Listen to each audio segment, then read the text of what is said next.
Ask you, obviously मैं नहीं बोलूंगी माइक खोलने के लिए, ना ही कोई खोले, तो कोई प्रॉब्लम नहीं है मुझे। आप सब अपना माइक बंद रखें। And yes, we it is 1 and 1। Okay ma'am, अब हम शुरू कर सकते हैं and we'll just begin from the morning session जहां हमने ड्रॉप किया था। We can begin ma'am, we have a lot of people now. Okay ma'am, thank you ma'am. तो स्टूडेंट्स, हम इस वाले क्वेश्चन पे थे। आई थिंक इससे पहले याद होगा आप लोगों को, हमने ऑर्डर पढ़ा है और ओमेगा, इसकी हमने बेसिक डेफिनेशंस पढ़ ली थी और हम ये सॉल्व करने वाले थे। हमें इस क्वेश्चन में क्या कहा गया है कि मैम एक बार ओमेगा वाला डेफिनेशन हम दोबारा देख लें, so that we can just go forward from there. बस एक बार, बस फॉर 10-15 सेकेंड्स। ओके, तो यहाँ पे मैंने आपको एक ग्राफ प्लॉट करके दिखाया था। जो ऑर्डर में था वही ग्राफ होगा, बस डिफरेंसेस की ऑर्डर में क्या था, एफ एन कहाँ पे था, नीचे था। एफ एन कहाँ पे था, नीचे साइड में था। और ये जो c into g of n greater था, ठीक है, एफ एन से ये ग्रेटर था। बट अब क्या होने वाला है, एफ एन क्या होगा, ग्रेटर होगा सी इंटू जी ऑफ एन से। ठीक, अगर ये वाली सिचुएशन होगी तो हम कह सकते हैं F N equals to omega of ji of N. I think आगे मूव करते हैं। ये वाला क्वेश्चन आप लोगों को दिया गया था लास्ट सेशन में। तो यहाँ पे देखिए, यहाँ पे क्या कहा गया है, F N equals to omega of ji of N. ये वैलिड स्टेटमेंट है या नहीं है, हमें ये चेक करना है। ठीक है, तो यहाँ पर देखिए, चेक करते हैं, n plus 10 should be greater than equals to C into N. ठीक, यही होने वाला है। ये कंडीशन अगर सेटिस्फाई होगी तभी हम ये वाली स्टेटमेंट कह पाएंगे। तो यहाँ पर देखिए, सी की क्या वैल्यू पुट करें कि ये वाली कंडीशन ट्रू हो जाए। तो लास्ट टाइम काफी बच्चों ने आंसर दिया था, 0, 1 ऐसे करके कुछ आंसर्स आए थे। तो बच्चा 0 अगर हम यहाँ पे पुट कर देंगे तो ये पूरी स्टेटमेंट 0 हो जाएगी। ठीक, तो यहाँ पर सी की यहाँ पर क्या वैल्यू हो सकती है, 1। अगर हम 1 पुट कर देंगे यहाँ पर, देन हम कह सकते हैं कि क्या होगा, F N equals to omega of ji of N. ठीक, ये बोल सकते हैं किस किस वैल्यू के लिए, जो सी की वैल्यू होगी वो 1 होगी और n0 की वैल्यू क्या होगी इस सिचुएशन में, n0 की वैल्यू 1 भी पुट करूंगी तब भी ये कंडीशन सेटिस्फाई रहेगी। यानी कि n0 की वैल्यू 1 के लिए और इसके बाद भी ये पूरी कंडीशन सेटिस्फाई रहने वाली है। ठीक, अब बात करते हैं एक इंपॉर्टेंट स्टेटमेंट की। क्या कहा गया यहाँ पर कि जो बिग ओ नोटेशन है, बिग ओ नोटेशन जो है वो क्या कर बिग ओमेगा नोटेशन जो है वो क्या करती है, डिफाइन करती है लोअर बाउंड या फिर बेस्ट केस टाइम कॉम्प्लेक्सिटी। तो आई थिंक मैंने जो आपको एग्जांपल दिया था, याद होगा आप लोगों को, एक एरे वाला एग्जांपल था। उसमें क्या था, उस एग्जाम्पल में मैंने क्या कहा था, वर्स्ट केस कब जनरेट होगा, जब एलिमेंट लास्ट में मिले या फिर उस एरे में एलिमेंट हो ही ना। ठीक, और बेस्ट केस आप लोगों ने आंसर किया था कि बेस्ट केस कब मिलेगा, जब वो एलिमेंट स्टार्टिंग की पोजीशन में हो। ठीक है, स्टार्टिंग में 1 2 3 ऐसे करके इन लोकेशन पे अगर हमें मिल जाता है तो हमें बेस्ट केस जनरेट होगा। तो अगर उस एल्गोरिथम की बात करूं तो उस एल्गोरिथम के लिए जहां पर हमें एक नंबर सर्च करना है, उसके लिए अगर हम बात करें तो बेस्ट केस टाइम कॉम्प्लेक्सिटी कितनी होगी, बेस्ट केस टाइम कॉम्प्लेक्सिटी एक तो हम रिप्रेजेंट करेंगे ओमेगा से और वहां पर क्या हो जाएगी 1। ठीक, यहाँ पे हम कांस्टेंट भी लिख सकते हैं, तो ओमेगा ऑफ 1। और वर्स्ट केस याद करिए, वर्स्ट केस कितनी थी, वर्स्ट केस में थी ऑर्डर ऑफ n क्यों थी, सबको क्लियर होगा। आगे मूव करते हैं। ठीक, अब देखिए थीटा नोटेशन बहुत सिंपल है। यहाँ पे क्या कहा गया है, यहाँ पे कहा गया है कि f N equals to theta of ji of n कब होगा, जब f N equals to order of ji of n हो and f N equals to omega of ji of N. ठीक है, तो इसका मतलब क्या हुआ कि जब ये दोनों केसेस सेटिस्फाई हो जाएंगे तब हम कह सकते हैं F N equals to theta of ji of N. इसका डायरेक्ट सेंस हुआ कि कोई एल्गोरिथम है, कोई प्रोग्राम है जो कि वर्स्ट केस में भी सेम टाइम कॉम्प्लेक्सिटी जनरेट कर रहा हो और बेस्ट केस में भी सेम टाइम कॉम्प्लेक्सिटी जनरेट कर रहा हो। तो ऐसी सिचुएशन में हम क्या लिख सकते हैं, हम लिख सकते हैं वहां पर थीटा। ठीक, सपोज कोई एल्गोरिथम है, ठीक, ये कोई एल्गोरिथम है, इस एल्गोरिथम की बेस्ट केस में टाइम कॉम्प्लेक्सिटी कितनी है, बेस्ट केस में टाइम कॉम्प्लेक्सिटी है n और वर्स्ट केस में भी टाइम कॉम्प्लेक्सिटी है, वर्स्ट केस ऐसे ही लिख देती हूं मैं, वर्स्ट केस में भी टाइम कॉम्प्लेक्सिटी कितनी है n।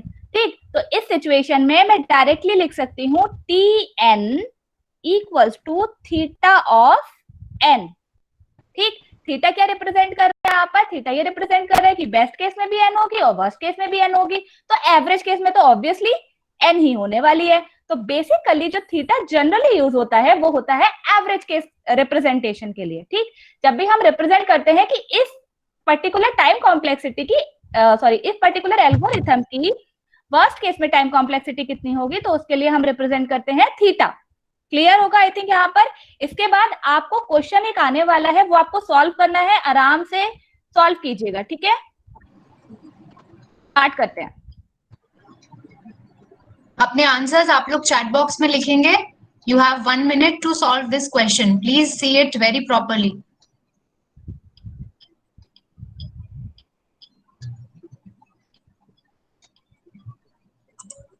Answers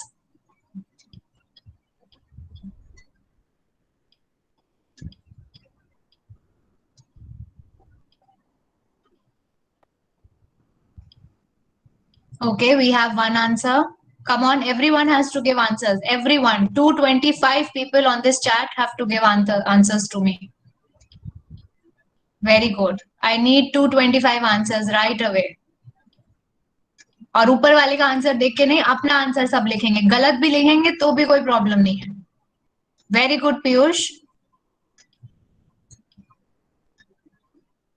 okay okay, so time is going to be up.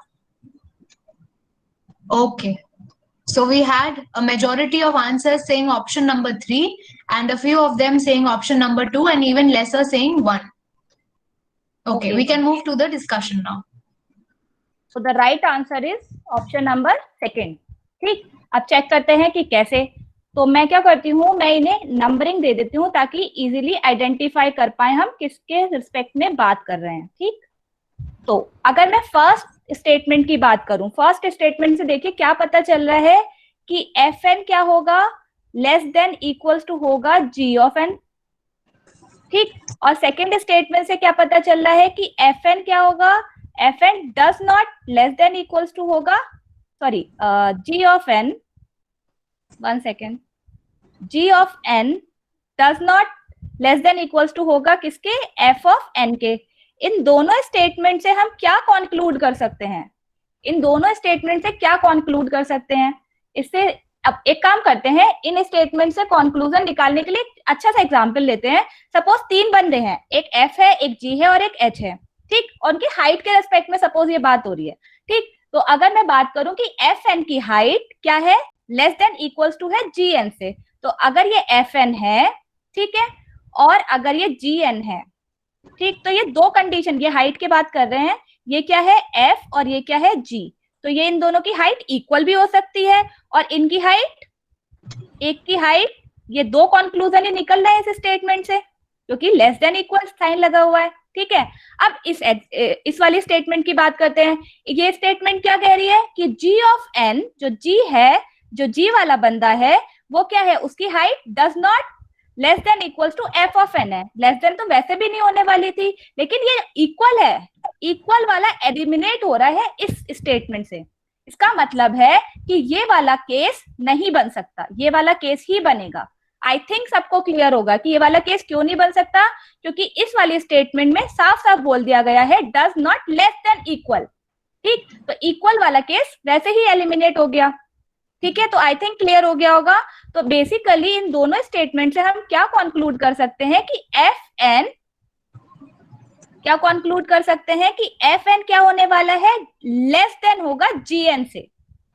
ठीक है, इक्वल साइन एलिमिनेट कर सकते हैं इन दोनों स्टेटमेंट से। आई थिंक क्लियर होगा। नेक्स्ट थर्ड स्टेटमेंट की बात करते हैं। तो थर्ड स्टेटमेंट क्या कह रही है कि G of n is less than equals to H of n होगा। और फोर्थ स्टेटमेंट क्या कह रही है कि H ऑफ n क्या होगा, लेस देन इक्वल्स टू होगा G ऑफ n से। अब ये स्टेटमेंट दोनों से क्या कंक्लूड कर सकते हैं कि G ऑफ n इक्वल होगा H ऑफ n के, वरना तो ये दोनों स्टेटमेंट पॉसिबल ही नहीं थी। आई थिंक क्लियर होगा सबको। तो आप देखिए ये दो स्टेटमेंट फाइनली हमारे पास आई हैं, इनसे ही हमें आंसर देखना है। तो इन्होंने फर्स्ट स्टेटमेंट में क्या कहा है कि h of n less than equals to होगा f ऑफ n के? पॉसिबल है? नहीं है। ठीक है, तो ये स्टेटमेंट गलत हो गई। सेकंड वाले के बाद में बात करते हैं, पहले थर्ड वाले की बात करते हैं। तो थर्ड वाले में क्या कहा गया है कि f of n equals to theta of g of n। That means क्या होना चाहिए, f ऑफ n दोनों कंडीशन सेटिस्फाई होनी चाहिए। मतलब f ऑफ n क्या होना चाहिए, less than equals to g of n होना चाहिए, and g of n, sorry एक minute, and f of n should be greater than equals to g of n होना चाहिए। ये कब हो सकता है, जब दोनों इक्वल हो। ठीक, तो देखिए ये वाली स्टेटमेंट यहां से इनवैलिड हो गई, तो ये भी पॉसिबल नहीं है। अब ये वाली स्टेटमेंट देखते हैं। ये वाली स्टेटमेंट देखने के लिए मैं थोड़ा सा रब कर देती हूँ ताकि अच्छे से क्लियर हो जाए। तो ये वाली स्टेटमेंट देखते हैं।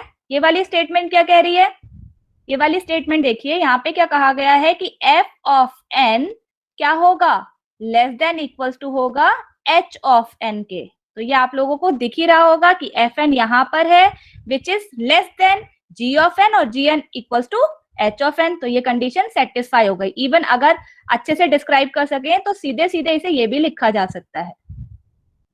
ठीक है, तो आई थिंक समझ में आ गया होगा कि आंसर बी कैसे है।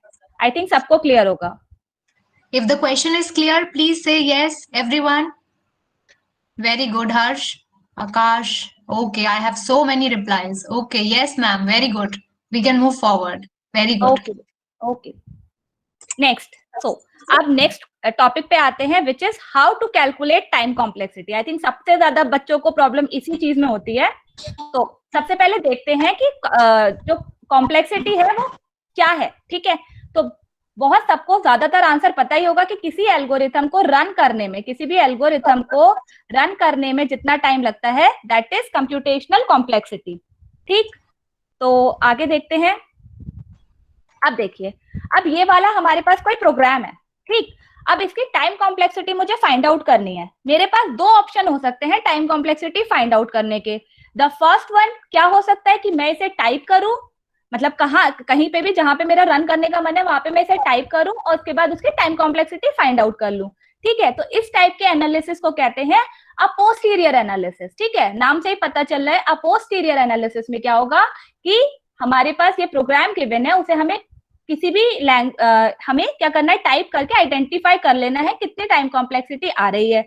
सेकेंड मेथड क्या होता है, सेकेंड मेथड में हमें क्या करना होगा, एनालाइज करना होगा प्रोग्राम को। एनालाइज कैसे करेंगे वो मैं अभी आपको बताऊंगी, लेकिन सेकेंड मेथड में हमें बिना उसे एग्जीक्यूट करे सिर्फ एनालाइज करके उसकी टाइम कॉम्प्लेक्सिटी फाइंड आउट करनी होगी।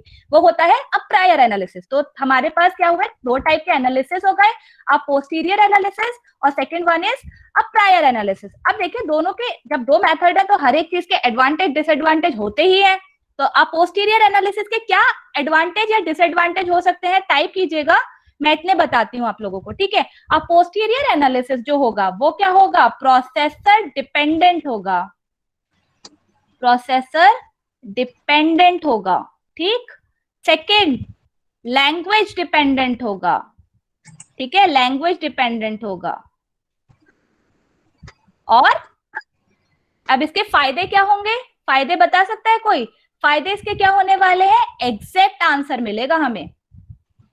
ठीक है, एग्जैक्ट आंसर मिलेगा। लेकिन अब प्रायर एनालिसिस की बात करते हैं तो यहां पर तो हम एनालाइज करके ही बात कर रहे हैं। ठीक, तो वो एनालिसिस कैसे होगा मैं अभी आपको बताऊंगी, लेकिन वो प्रोसेसर डिपेंडेंट नहीं होता।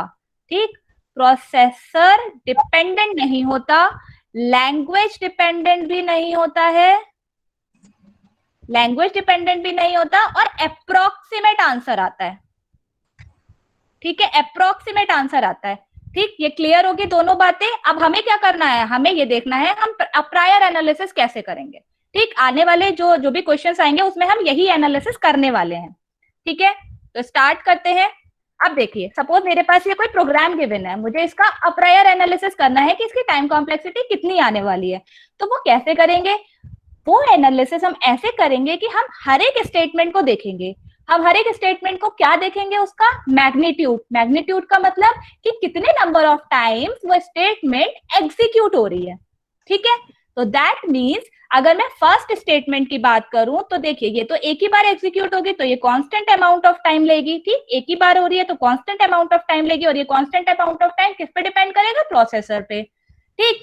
अब बात करते हैं इस वाले पार्ट पे आते हैं, तो ये वाली स्टेटमेंट देखिए, ये वाली स्टेटमेंट किस पे डिपेंड है, इस लूप पे, ठीक। तो ये लूप देखते हैं कि कितनी बार चलेगा, उतनी बार ये स्टेटमेंट एग्जीक्यूट होगी। तो देखिए ये 1 से लेके n तक चल रहा है, और चल कैसे रहा है, एक एक का इंक्रीमेंट हो रहा है, ठीक है। ये इंपॉर्टेंट है, हमें देखना होगा कि कितनी कितने बार का इंक्रीमेंट हो रहा है, कैसे इंक्रीमेंट हो रहा है, ठीक है। तो ये लूप 1 से लेके n तक चल रहा है, लेकिन इंक्रीमेंट क्या हो रहा है, एक एक का हो रहा है, ठीक है। तो इससे क्लियर है, इसे n तक पहुंचने में कितना टाइम लगेगा, n टाइम्स, ठीक, n टाइम्स में ही ये n पे पहुंच पाएगा। तो ये स्टेटमेंट कितनी बार एग्जीक्यूट होगी, n, ठीक। तो अगर मैं इसकी टाइम कॉम्प्लेक्सिटी की बात करूं तो इसकी टाइम कॉम्प्लेक्सिटी कितनी होगी, देखिए n प्लस कुछ कांस्टेंट, क्योंकि ये कांस्टेंट स्टेटमेंट थी तो n प्लस सी। अब मैंने कहा था कि ये एसिम्प्टोटिक नोटेशंस हमने क्यों पढ़ी थी, ये कांस्टेंट वगैरह को हटाने के लिए। तो मैं यहाँ पे क्या लिख सकती हूँ, क्योंकि एक प्रोग्राम है तो थीटा ऑफ n लिख सकती हूँ यहाँ पे, क्योंकि ये तो obviously best case worst case सब में ही एक सा आंसर देने वाली है। तो यहाँ पे मैंने डायरेक्ट क्या लिख दिया, थीटा ऑफ n। किसी को कोई डाउट है तो प्लीज बताइए। आई थिंक कोई भी डाउट है तो आप चैट बॉक्स में लिखिए। If it is very clear to you then you can say yes, just a simple yes. Okay ma'am, एक बार और रिपीट करके आप बता दीजिएगा for some of the students. Okay okay okay. तो एक बार और देखते हैं स्टूडेंट्स, देखिए यहाँ पे देखिए मैंने क्या कहा, अब प्रायर एनालिसिस कैसे करते हैं, हर एक स्टेटमेंट के मैग्नीट्यूड फाइंड, मैग्नीट्यूड मतलब वो कितने नंबर ऑफ टाइम्स एग्जीक्यूट हो रही है। अब ये वाली स्टेटमेंट एक ही बार एग्जीक्यूट हो रही है तो या तो एक लिख लीजिए या कांस्टेंट लिख लीजिए, आपका मन है। तो मैंने यहाँ पे कांस्टेंट लिख लिया। अब ये वाली बात करते हैं, ये वाली स्टेटमेंट कितनी बार एग्जीक्यूट हो रही है, भाई ये वाली स्टेटमेंट तो इस लूप पे डिपेंड कर रही है, फॉर लूप पे।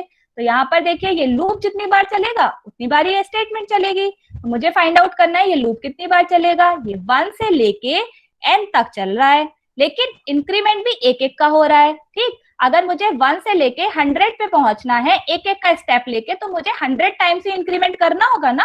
तो ये कितनी बार चलेगा, 100 टाइम, है ना।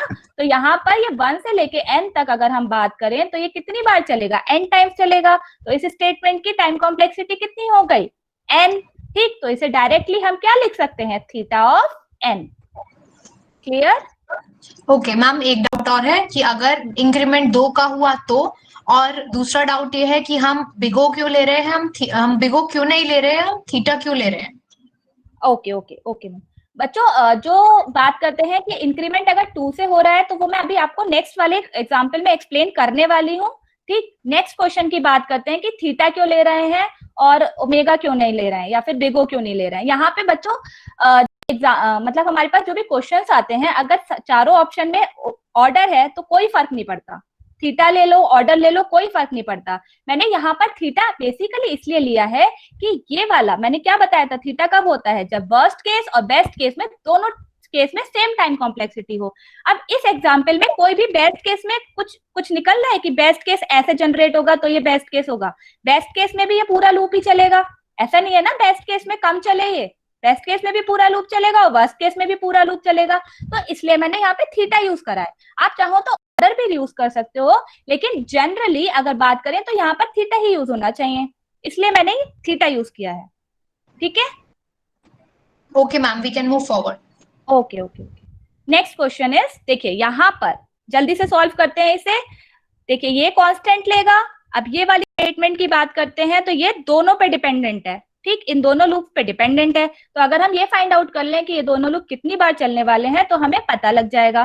तो देखते हैं i की वैल्यू 1 के लिए ये वाला लूप n टाइम्स चलेगा। देखिए बच्चों यहाँ पर इसमें कंफ्यूज मत होना कि यहाँ पर इक्वल नहीं है।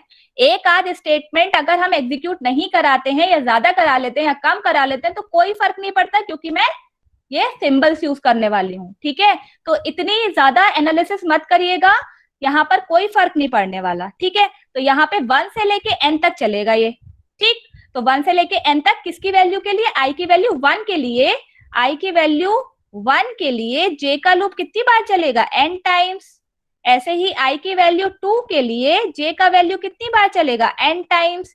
ऐसे ही i की वैल्यू n के लिए j का लूप कितनी बार चलेगा, n टाइम्स। तो टोटल अगर हम बात करें j का लूप कितनी बार चलेगा, या तो सबको ऐड कर लो n टाइम्स तक, या फिर सीधे सीधे n इंटू n आंसर आ जाएगा।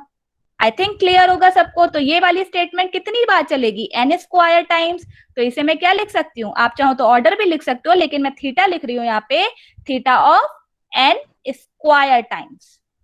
ठीक, क्लियर है यहाँ तक? Yes, ma'am. We have received a lot of answers saying n to the power 2. Very Okay. good. Okay.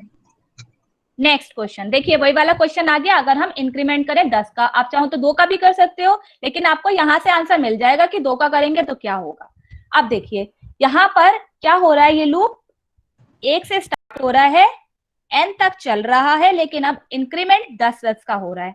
तो एक बात बताइए, अगर मैं 1 से स्टार्ट करूं 101 तक मुझे पहुंचना हो, लेकिन मुझे अब इस बार इंक्रीमेंट 10 का करना है, ठीक है, 10 का करना है, मतलब यहाँ पर क्या आएगा 11, और ऐसे करके मुझे 101 चाहिए। तो अगर मैं पूछूं आपसे कि कितने स्टेप्स लगेंगे, ये वाले जो स्टेप्स हैं ये कितने लगेंगे, तो क्या आंसर होगा, 101 डिवाइडेड बाय स्टेप साइज का फ्लोर फंक्शन ले सकते हैं हम। अप्रोक्सीमेट आंसर तो आप सीलियन से भी निकाल सकते हैं, फ्लोर से भी, कोई फर्क नहीं पड़ रहा। तो यहाँ पर देखिए अप्रोक्सीमेटली 10 स्टेप्स में हम कहाँ पे पहुंच जाएंगे, 101 पर। क्लियर है? अगर मैं जंप करना स्टार्ट करूं 10-10 के रेट से, तो 10 बार में मैं 101 पे पहुंच जाऊंगी। क्लियर होगा ये वाली चीज? ठीक है, सबको क्लियर है? प्लीज से yes, please Yes, right. ma'am. We have been receiving many answers saying big O of n. They are very responsive and very good students. I am receiving almost 200 plus replies. Very nice. Good. Okay, ma'am. एक बार और repeat कर दीजिए. Just a brief overview. Okay okay okay. अब देखिए मैंने क्या कहा कि अगर मेरा एक स्टार्टिंग पॉइंट है, स्टार्टिंग पॉइंट सपोज मेरे पास 1 है और एंडिंग पॉइंट 101 है, और मुझे 101 पे जाना है, लेकिन मुझे एक एक स्टेप करके नहीं जाना, मैं सीधे जंप कर रही हूँ 10-10 के रेट से, ठीक है। तो क्या कितनी बार मुझे जंप्स लगाने होंगे, ये तो बहुत ज्यादा आपने रीजनिंग वगैरह में भी क्वेश्चंस किए होंगे, कितने जंप्स लगाने होंगे, कैसे पता चलेगा। अपना डेस्टिनेशन पॉइंट को अगर मैं डिवाइड कर दूं स्टेप साइज से तो मुझे पता लग जाएगा। तो उसी से ही मुझे पता लगा कि 10 बार अगर मैं जंप्स लगाऊंगी तो मैं 101 तक पहुंच जाऊंगी। ठीक है, तो ऐसे ही कुछ यहाँ पर होगा। यहाँ पर अगर मैं टाइम कॉम्प्लेक्सिटी की बात करूं तो देखिए ये तो कांस्टेंट ले गई, हमें पता ही है। तो यहाँ पर देखिए यहाँ पे क्या हो जाएगा, n अपॉन 10। क्लियर? यहाँ पे n अपॉन 10 क्यों आया, क्लियर हो गया होगा, यहाँ से आया है। ठीक है, तो अगर इस प्रोग्राम की टाइम कॉम्प्लेक्सिटी की बात करी जाए तो कितनी होगी, बस 1 मिनट दीजिएगा। इस प्रोग्राम की टाइम कॉम्प्लेक्सिटी कितनी होगी, n/10 प्लस c। इसे क्या लिख सकते हैं, थीटा ऑफ n। क्लियर? क्योंकि मुझे क्या करना है, थीटा का मतलब या फिर ये नोटेशंस का मतलब यही होता है कि कांस्टेंट हटा दो, तो मैंने सारे कांस्टेंट हटा दिए, सीधे सीधे हो गया थीटा ऑफ n। आगे मूव करते हैं। अब देखिए ये वाला क्वेश्चन का आंसर आप खुद दोगे कि इसकी टाइम कॉम्प्लेक्सिटी कितनी आएगी, फटाफट दीजिए। Write your answers. 250 answers I want. 250 answers. Very good. Very good. Very fast. We've been receiving answers as n, big O of n. Good. I cannot even take names because people are writing, everyone is writing answers and everybody is writing big O of n. Very good. ठीक है, फटाफट जिन्हें clear नहीं हुआ है एक बार मैं फटाफट एक्सप्लेन कर देती हूँ। यहाँ पर जस्ट उल्टा करना है, n से लेके मुझे कहाँ पर जाना है, 1 पे, और यहाँ पर अपोजिट चलना है 10-10 का डिक्रीमेंट करते हुए। ठीक है, तो कितने स्टेप्स लगेंगे, उतने ही लगेंगे जितने प्रीवियस वाले में लगे थे। तो सीधे सीधे टाइम कॉम्प्लेक्सिटी वही आ जाएगी, n/10 plus c, that means theta of n। तो आपको आंसर मिल गया होगा। अगर यहाँ पे 2 होता तो क्या आंसर होता, n/2 प्लस c। ठीक, तो n/2 plus c that means theta of n। Clear? आगे मूव करते हैं, शायद इसके बाद क्वेश्चन आने वाला है, ध्यान से देखिएगा और फटाफट आंसर कीजिएगा। Now you have 60 seconds for the answers. 60 seconds, 1 minute. Very carefully read it and then give the answer. Very carefully. जल्दी के चक्कर में गलत नहीं देना है।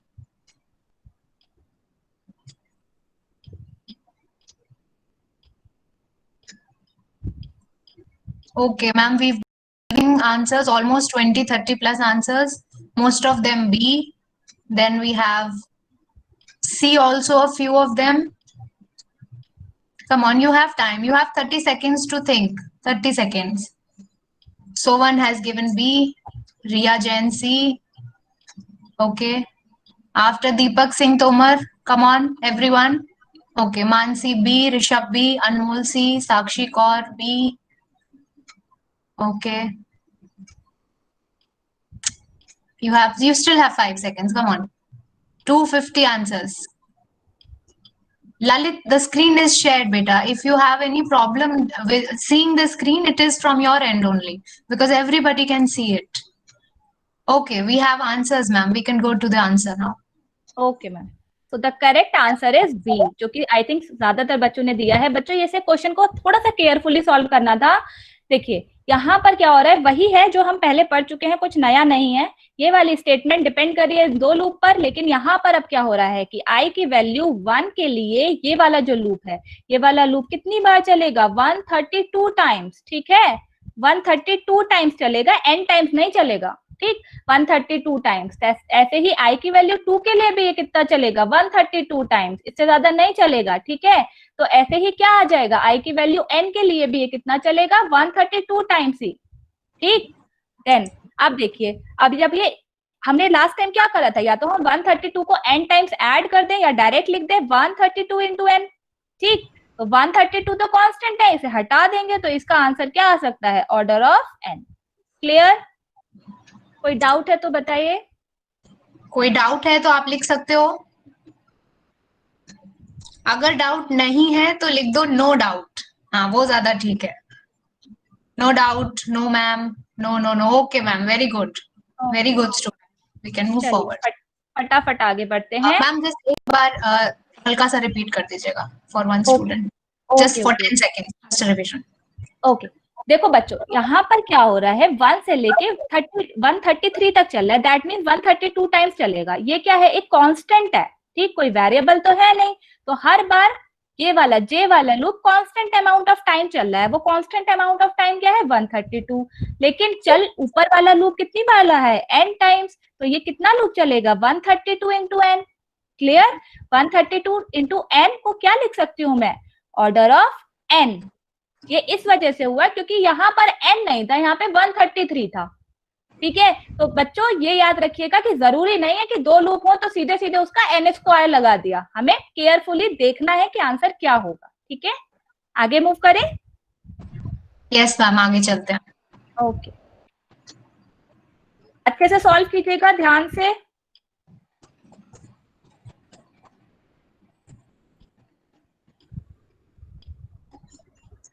पांच ही सेकंड हुए हैं अभी. आंसर्स दे रहे हो आप लोग, प्लीज क्वेश्चन ध्यान से देखो. The chat box is flooded with answers and the answers are coming as C. Okay. Okay, solve it, solve it. Others also. I need 249 replies. 249 people should reply.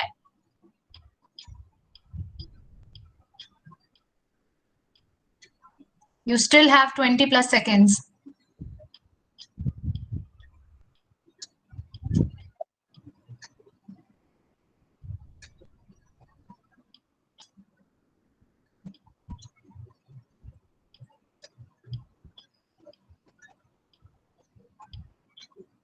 So now there is a mix of answers, B, C and D. Most of them saying B and C. Okay. Okay, we'll move to the solution, ma'am. Okay, ma'am. So the right answer is option number B. देखिए, जिन्होंने आफत में करा है ये question, definitely उन्होंने गलत किया होगा. देखिए यहाँ पर देखिए क्या हो रहा है, एक ही वेरिएबल है विच इज i. यहाँ पर भी i है, यहाँ पर कोई दूसरा वेरिएबल नहीं है. तो देखिए यहाँ पर क्या हो रहा है, i की वैल्यू 1 के लिए ये वाला लूप कितनी बार चलेगा, पता है, j का लूप कितनी बार चलेगा, n टाइम्स. n टाइम्स चलने के बाद इंक्रीमेंट होगा. यहाँ पर क्या हो जाएगा, n+1. इंक्रीमेंट होने के बाद कंडीशन चेक हुई, फॉल्स आ गया, ऊपर गए. यहाँ पर दोबारा से एक इंक्रीमेंट हुआ, वैल्यू क्या हो गई, n+2. n+2 होने के बाद क्या हुई, कंडीशन फॉल्स हो गई. दैट मीन्स ये लूप फिर चलेगा ही नहीं. दैट मीन्स कितनी टाइम कॉम्प्लेक्सिटी आ गई, ऑर्डर ऑफ n. ठीक है, क्लियर है? कोई डाउट है? मैम द डाउट इज कि सेकंड लूप में j नहीं है, i है. हाँ, अच्छा, इसी वजह से तो अगर जे होता तो कोई प्रॉब्लम ही नहीं थी, क्योंकि वो दोबारा से इनिशियलाइज होता। लेकिन सेम ही वेरिएबल है ना, जिसका आप लोगों ने सी में पढ़ा होगा, स्कोप कहाँ पर होगा, कहाँ से कहाँ तक होगा, यहाँ से यहाँ तक होगा इसका स्कोप, इस वाले आई का। ठीक है, तो वही आई की वैल्यू 1 से स्टार्ट हुई और रीच हो गई कहाँ पर, एन पे। रीच कहाँ पर हो गई, एन पे। देन दोबारा से आई को इंक्रीमेंट करा तो क्या हो गया, n+1। दोबारा से कंडीशन फॉल्स हो गई, ऊपर गए, फिर आई का इंक्रीमेंट हुआ तो कितनी वैल्यू हो गई, n+2। कंपेयर करा, कंडीशन फॉल्स हो गई। कंडीशन फॉल्स जैसे ही हुई, इसके बाद हम स्टॉप कर गए और सीधे सीधे टाइम कॉम्प्लेक्सिटी क्या आ गई, ऑर्डर ऑफ n। अगर यहाँ पर j होता तो कोई प्रॉब्लम ही नहीं होती, क्योंकि वो हर बार इनिशियलाइज होता, आई पे डिपेंडेंसी उसकी होती ही नहीं।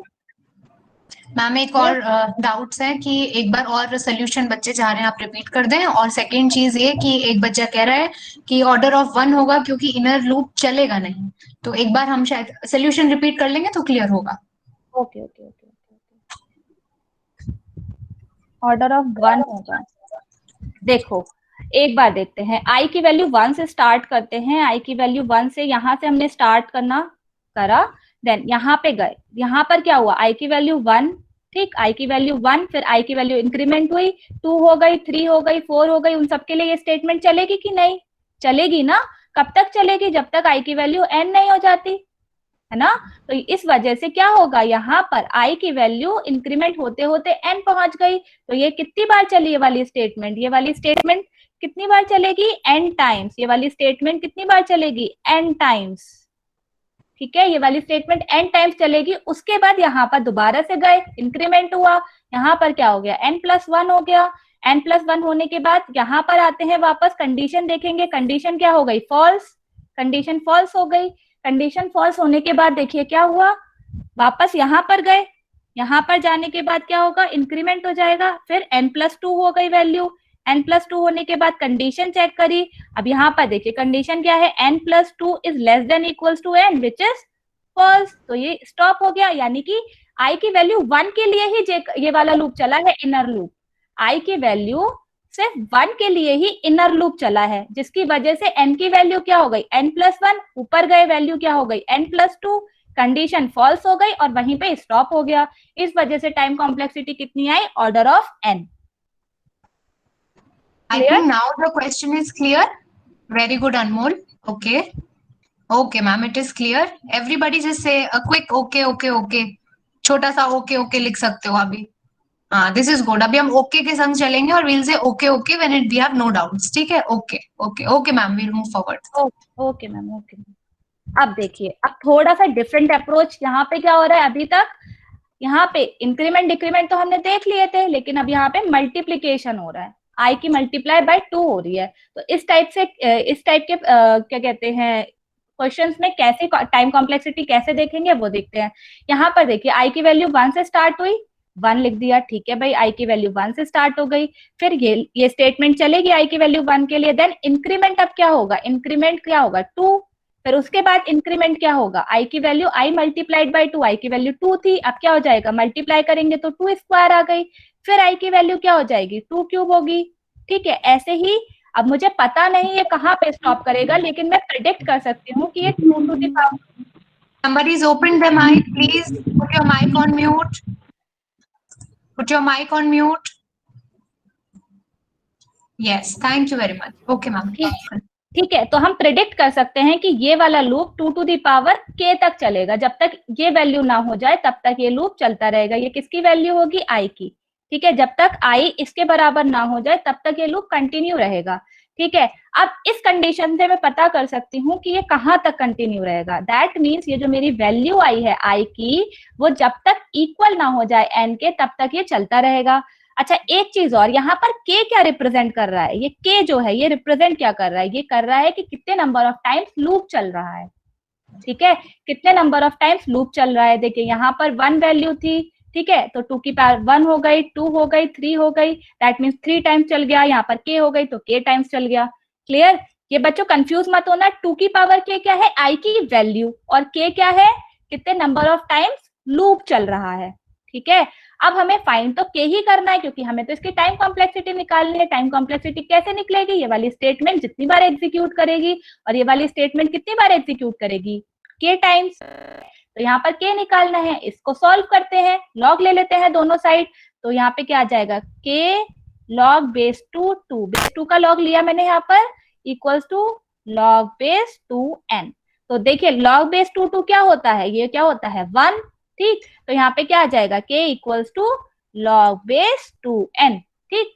एक दो आगे पीछे हो सकते हैं नंबरिंग, देखिए यहाँ पर k प्लस 1 टाइम्स ही चलेगा, तो एक दो आगे पीछे का डजेंट मैटर, हमें सीधे क्योंकि ऑर्डर ऑफ ने या किसी भी एसिम्प्टोटिक नोटेशन के थ्रू निकालनी है, तो एक दो स्टेप्स का कोई फर्क नहीं पड़ने वाला, तो हमने जनरल वे में निकाल दिया कि इसकी टाइम कॉम्प्लेक्सिटी कितनी होगी, order of log base 2n या फिर theta of log base 2n।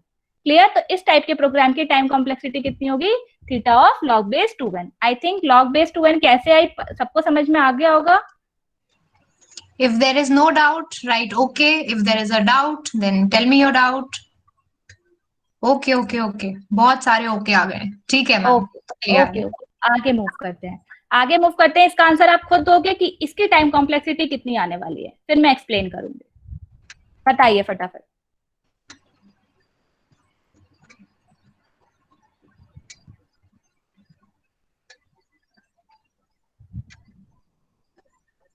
Mohit Singh, right the answer, don't say same, same कुछ आंसर नहीं होता है, आंसर लिखो। Many of them saying log base 2n ma'am, log n, okay log n, log base 2n। ठीक है, okay perfect, सब लोगों को आई थिंक आ गया है। यहाँ पर देखिए, यहाँ पर क्या हो रहा है, जैसे हमने मल्टीप्लीके वहां पे देखा था ना माइनस और प्लस में, वही यहाँ पर हो रहा है। यहाँ पर क्या हो रहा है, डिवाइड बाय 2 हो रहा है, n से स्टार्ट हो रहा है। तो पहले क्या वैल्यू थी, n थी, उसके बाद क्या हुई, n बाय 2 हुई, इसके बाद क्या हुई, n बाय 2 स्क्वायर हुई, ठीक। ऐसे ही क्या हुई, फाइनली हमने प्रेडिक्ट कर लिया कि ये वैल्यू होने वाली है आई की, इस पे स्टॉप कर जाएगा। अब ये वैल्यू क्या होगी, किसके इक्वल होगी, 1 के, ठीक। तो n क्या हो जाएगा, 2 टू द पावर k, ये वही इक्वेशन आई है जो हमने प्रीवियस वाले क्वेश्चन में सॉल्व की थी। तो डायरेक्टली k क्या हो जाएगा, theta of log base 2n। Clear, सबको क्लियर है? आई थिंक आप लोगों ने खुद ही आंसर दे दिए थे। आगे मूव करें। यस मैम, आगे चलिए। ओके, क्वेश्चन आएगा, ध्यान से देखिएगा और आंसर दीजिएगा। क्वेश्चन नहीं आया अभी, चलिए ये वाला क्वेश्चन और सॉल्व करते हैं, इसके बाद क्वेश्चन देखेंगे। चलिए ये वाला क्वेश्चन देखिए, यहाँ पर कांस्टेंट लेगा ये टाइम। अब इसकी बात करते हैं, तो देखिए थोड़ा सा डिफरेंस है, यहाँ पर जो j की वैल्यू है वो i पे डिपेंड कर रही है। तो देखते हैं i की वैल्यू 1 के लिए j का लूप कहां से कहां तक चलेगा, 1 से लेके 1 तक, यानी कि 1 to 1 कितनी बार चला, एक बार, ठीक। देन i की वैल्यू 2 के लिए j का लूप कितनी बार चला, देखते हैं, 1 से लेके 2 तक, दैट मीन्स 2 टाइम्स। i की वैल्यू 3 के लिए j का लूप कितनी बार चलेगा, 1 to 3 times, that means 3 times. ऐसे ही i की वैल्यू n के लिए j का लूप कितनी बार चलेगा, 1 से लेके n तक, दैट मीन्स n टाइम्स। तो अगर मैं ये सारी वैल्यूज को ऐड कर दूं तो मेरे पास आंसर आ जाएगा कि कितने नंबर ऑफ टाइम्स ये वाली स्टेटमेंट एग्जीक्यूट होगी। तो ऐड करते हैं, ऐड करते हैं, तो 1 + 2 + 3 + डैश डैश डैश n। इसका कोई फॉर्मूला बता सकता है, ये कैसी सीरीज बन रही है, सबको पता है नेचुरल नंबर सम है। इसका फॉर्मूला क्या होता है, इसका फॉर्मूला n + 1/2। आई थिंक काफी कॉमन फॉर्मूला है, तो याद ही होगा सबको। तो ये एपी सीरीज भी बन रही है, आप डायरेक्ट फॉर्मूला वहां से भी जनरेट कर सकते हो। तो इसका या तो फॉर्मूला याद रख लीजिएगा या फिर एक बार ड्राइव करके खुद से देख लीजिएगा, ठीक है। अभी हमारे पास इतना टाइम नहीं है कि हम ड्राइव कर पाए, ठीक। तो यहाँ पर सीधे सीधे पता चल रहा है, कांस्टेंट टर्म हटा दो तो सीधे सीधे कितना आ गया, ऑर्डर ऑफ n स्क्वायर, ठीक है। तो इस प्रोग्राम की टाइम कॉम्प्लेक्सिटी कितनी हो गई, ऑर्डर ऑफ n स्क्वायर। इसकी कितनी हो गई time complexity, order of n square. Clear, कोई डाउट है तो बताइए। If it is clear, write okay on the chat box. Very good. Okay ma'am, we can move forward. Okay, question फटाफट solve कीजिए, आराम से, ध्यान से। Take a pen and paper and then solve. हवा में नहीं करना है question. You have 60 seconds. Bring your pen and paper and then solve. फटाफट।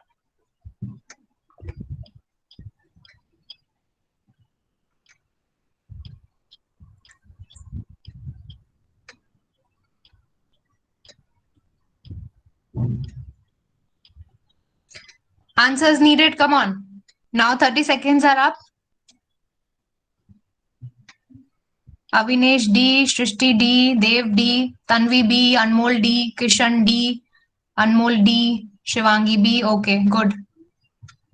You still have 15 seconds to go. Sakshi D, Litin D. Okay, many are saying D and B. Okay. 5 more seconds. Come on, faster. Everyone, 245 replies. Okay, ma'am, we'll move to the solution. Okay, ma'am.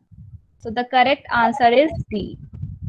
ठीक है, एक बार देखते हैं answer D कैसे आया है। देखिए यहाँ पर क्या हो रहा है, ये लूप कब तक चल रहा है, जब तक n की वैल्यू ग्रेटर देन है 2 से। ठीक है, तो सबसे पहले क्या थी, n थी स्टार्टिंग में वैल्यू, इसके बाद क्या हुई, अंडर रूट n हुई। ठीक, अंडर रूट n का मतलब क्या हो गया, n की पावर 1/2 हुई। ठीक, इसके बाद फिर से इसका अंडर रूट ले लिया जाएगा इस वैल्यू का, तो दैट मीन्स n की पावर 1/2 स्क्वायर हो गई। ठीक, इसके बाद फिर से अंडर रूट ले लिया जाएगा तो n की पावर 1/2 क्यूब हो गई। ऐसे ही फिर से वही काम करते हैं जो करते आए हैं, n की पावर 1/2 की पावर k हो गई। ठीक, यहाँ पर ये लूप स्टॉप कर गया। अब ये वाली वैल्यू किसके इक्वल होनी चाहिए, n की पावर 1/2 की power k should be equal to 2। Obviously less than है, लेकिन मैं इक्वल प्रेडिक्ट कर लेती हूँ, इजीली सॉल्व हो जाएगा।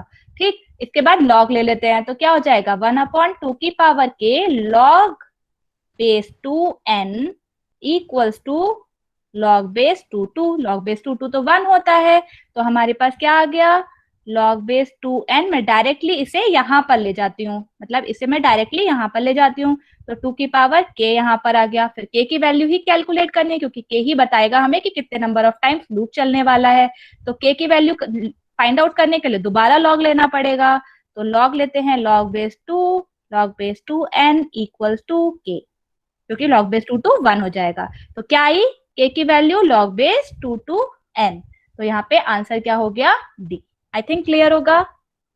If it's clear, please write okay. Okay, come on. All 249 replies. Everyone, okay, ma'am. Please move forward. Okay ma'am, okay.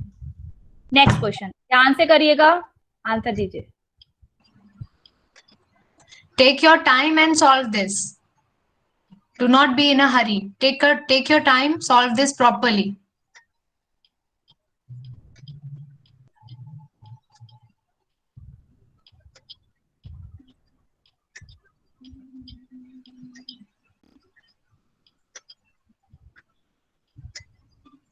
Nishant ने 4 बार answer दिया है डी। वेरी गुड निशांत, एक बार भी चलेगा, इतना जोश में नहीं आना है। Come on, let others also answer. Come on, all 250 replies, everyone. गलत भी है तो भी दे दो, कोई जज नहीं करने वाला है। मुझे भी नहीं आता है इसका आंसर क्या है, मैम को भी नहीं आता, किसी को नहीं आता है। Very good Hrithik. 10 more seconds, come on. गलत भी होगा तो चलेगा। Bharatendu, please take care of your mic. Okay, so 90% of them people say D, and one Shivam Pathang is saying F, and that is not an option. Shivam, you will not get any marks for it.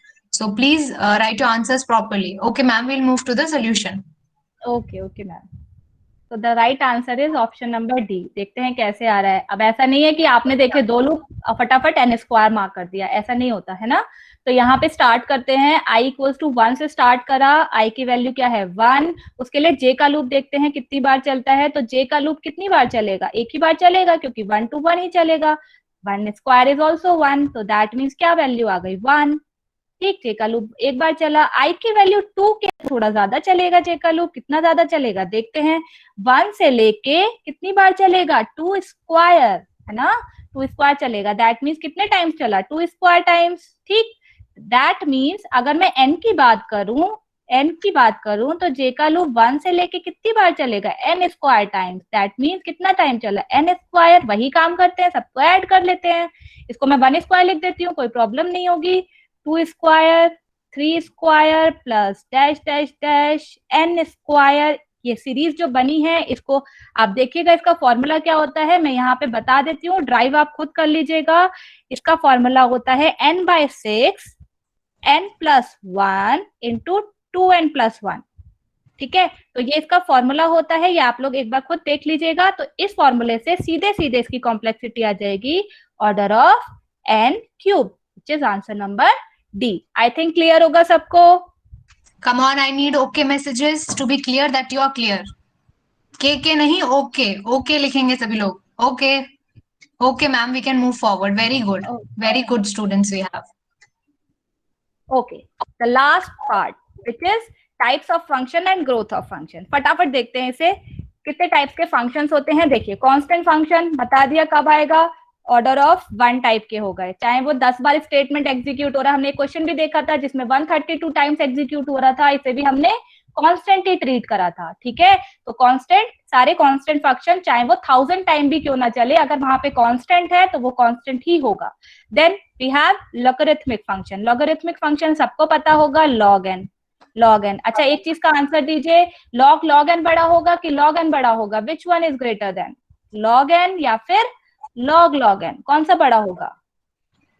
बच्चे कह रहे हैं ma'am log n बड़ा होगा। Perfect, तो इससे पहले log n भी आ जाएगा। ठीक है, ये बच्चों मैं इंक्रीजिंग ऑर्डर में चल रही हूँ, मतलब ये सारे फंक्शन इंक्रीजिंग ऑर्डर में है। सबसे कम जो टाइम लेगा वो कांस्टेंट टाइम लेगा। देन log n आ गया अपने पास, देन आ गया log n। इसके बाद लीनियर फंक्शन सब जानते हैं, n आ गया, क्वाड्रेटिक सबको पता होगा, ऑर्डर ऑफ n² आ गया, यहाँ पर क्यूबिक में n³ आ गया, यहाँ पे पॉलिनोमियल में n⁻c आ गया, वो कांस्टेंट कुछ भी हो सकता है, ये सारे क्या थे, पॉलिनोमियल ही थे। अब इसके बाद एक्सपोनेंशियल की बात करते हैं। ये एक्सपोनेंशियल बहुत खराब है, एक्सपोनेंशियल सबसे ज्यादा टाइम लेता है, और जिस भी एल्गोरिथम की टाइम कॉम्प्लेक्सिटी एक्सपोनेंशियल में आती है दैट मीन्स वो एल्गोरिथम बहुत खराब है, बहुत खराब परफॉर्मेंस देने वाली है। एक्सपोनेंशियल होते क्या है, ये होते हैं c⁻n। Example 2n, 3n, 4n, ठीक है, और even n factorial. n factorial क्या लिख सकते हैं, n फैक्टोरियल को अप्रोक्सीमेटली n⁻n। ठीक है, तो ये भी क्या होगा, ये सबसे ज्यादा हो गया, ये भी क्या होगा, ये सारे एक्सपोनेंशियल फंक्शंस हो गए। ठीक है, समझ में आ गया होगा, आई थिंक सबको क्लियर है। If it's clear, right okay, we need reply so that we are understood कि हमें समझ में आया, आपको समझ में आ रहा है। Yogendra Singh is always like okay with 1000 case. Okay, very good. अच्छा मैम, एक्सपोनेंशियल फंक्शन का एग्जाम्पल बता दीजिए एक बार। बच्चे ये सारे मैंने एग्जांपल्स दिए ही हैं आप लोगों को, ये एक्सपोनेंशियल ही है। 2n is exponential, 3n exponential. Exponential का बेसिक फॉर्मूला ये है कि कुछ कांस्टेंट की पावर c होगी, सॉरी कांस्टेंट की पावर n होगी, तो वो क्या होगा, एक्सपोनेंशियल फंक्शन होगा। लाइक 4 की पावर n हो गया, अब 2 की power n obviously less then होगा 3 की पावर n से, लेकिन ये सारे एक्सपोनेंशियल फंक्शन है। इस टाइप के अगर कोई भी एल्गोरिथम जनरेट करती है टाइम कॉम्प्लेक्सिटी, तो वो एल्गोरिथम बहुत खराब परफॉर्मेंस देने वाली है। ठीक है, और बस ये वाला याद रखिएगा कि n फैक्टोरियल को n⁻n भी लिख सकते हैं। अप्रोक्सीमेटली बात कर रही हूँ मैं, अप्रोक्सीमेटली, थोड़े बहुत डिफरेंस तो है ही, ऑब्वियसली पता चल रहा है, लेकिन अगर किसी क्वेश्चन में फैक्टोरियल n गिवन हो और उसकी टाइम कॉम्प्लेक्सिटी पूछी हो तो डायरेक्ट हम n⁻n एक्सपोनेंशियल टर्म में दे सकते हैं।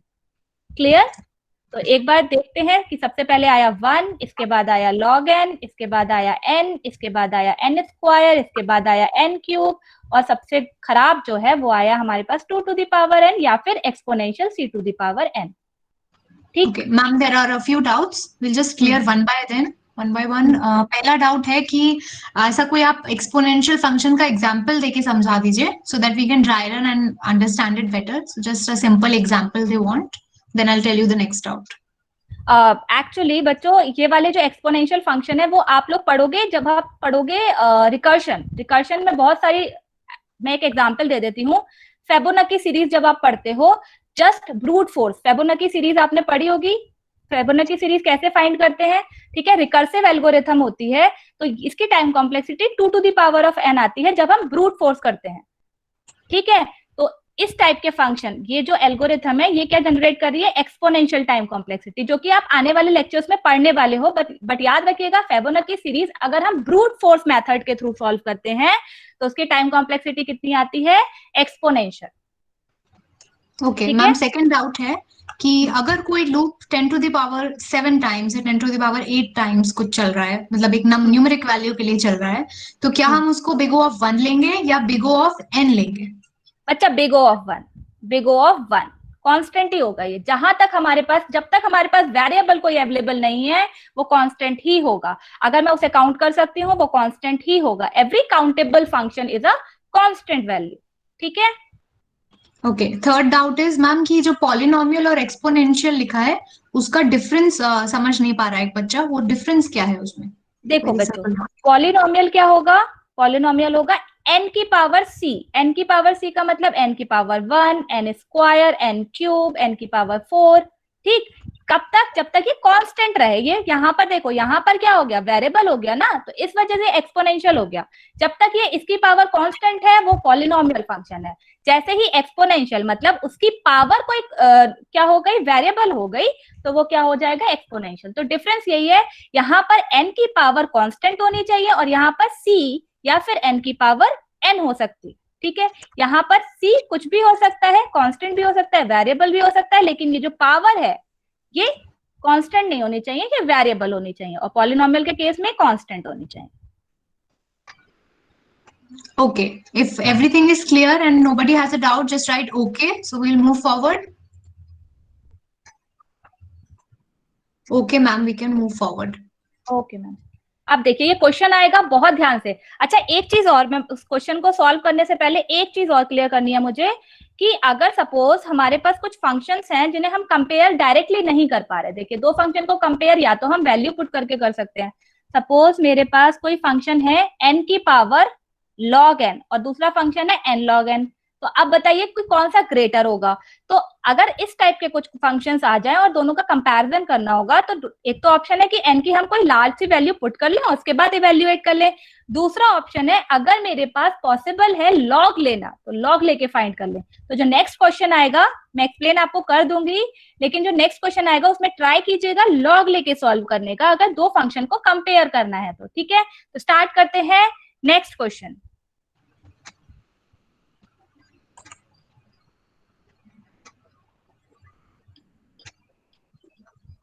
See the question properly. Anjali Mishra, I'll get to your doubt after this question. Everybody give your answers. See the question very carefully, analyze it, and then give your answers. Narayan Dev Sharma, please put your mic off. Thank you. Okay, more answers I need. Half time up.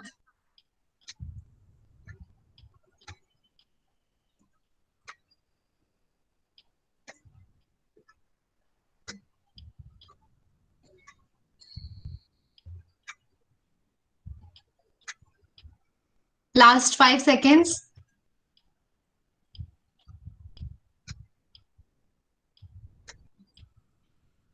Okay, many of them have said option number B or option number 2, and few students have been rotating between the other options. So we can go to the solution now. Okay ma'am, तो the correct answer is option number 2। अब देखते हैं ये कैसे आ रहा है। ठीक है, तो हमारे पास चार फंक्शंस अवेलेबल है, हमें इन्हें कंपेयर करना है और अरेंज करना है इंक्रीजिंग ऑर्डर में, ये क्वेश्चन है। अब देखिए, यहाँ पर देखिए दो चीजें तो पता लग रही हैं कि ये एक्सपोनेंशियल होने वाला है और ये एक्सपोनेंशियल होने वाला है, तो ये कंपेयर हम अभी बाद में करेंगे, लेकिन ये दोनों डेफिनेटली इन दोनों से कम होने वाले हैं, है ना। F2 F3 क्या होने वाले हैं? F1 F4 से डेफिनेटली कम होने वाले हैं। अब बात करते हैं F2 और F3 के बीच कंपैरिजन की। तो देखिए, एक फंक्शन क्या है? n log n, और दूसरा फंक्शन क्या है? n की पावर 3/2 दैट इज 1.5। तो यहां से मैं n से n कैंसिल आउट कर दूं, एक मतलब एक n से यहां से कैंसिल आउट करूंगी, तो यहाँ पर क्या बचेगा? यहाँ पर बचेगा log n और यहाँ पे बचेगा अंडर रूट n। अब फटाफट आंसर करिए, log n बड़ा होगा कि अंडर रूट n? कौन सा बड़ा होने वाला है? log n बड़ा होगा कि अंडर रूट n? फटाफट आंसर कीजिए, कौन सा बड़ा होगा, log n की under root n? Mostly answers log n, ma'am. Log n, बेटा लॉग एन कैसे बड़ा हो सकता है? एक काम करते हैं, एक बार लॉग ऑन लेके देख लेते हैं, क्लियर हो जाएगा। या तो हम वैल्यू पुट करके देख लें एन की, 1024 पुट करके देख लीजिएगा, या कोई बड़ी सी वैल्यू पुट करके देख लीजिएगा तो भी क्लियर हो जाएगा। बट मैं यहाँ पे लॉग लेके ट्राई करती हूँ। तो अगर मैं लॉग लेती हूँ दोनों साइड, तो ये आ जाएगा लॉग लॉग एन, और यहाँ पे क्या आ जाएगा 1/2 आगे आ जाएगा, और ये क्या आ जाएगा लॉग एन। और आपने क्या आंसर दिया था कि लॉग एन जो होता है वो बड़ा होता है लॉग लॉग एन से। तो कैसे हो गया लॉग एन बड़ा? दैट मीन्स क्या हुआ, लॉग एन बड़ा हुआ ना। क्लियर? तो इस सब से हमें क्या पता चला कि जो हमारे पास, कहीं से इको आ रहा है। Please put off your mic if anybody has opened it. हमें क्या पता चला कि F2 जो है वो क्या है, छोटा है। F2 क्या है, छोटा है F3 से। ठीक, यहां तक क्लियर है सबको? किसी को डाउट?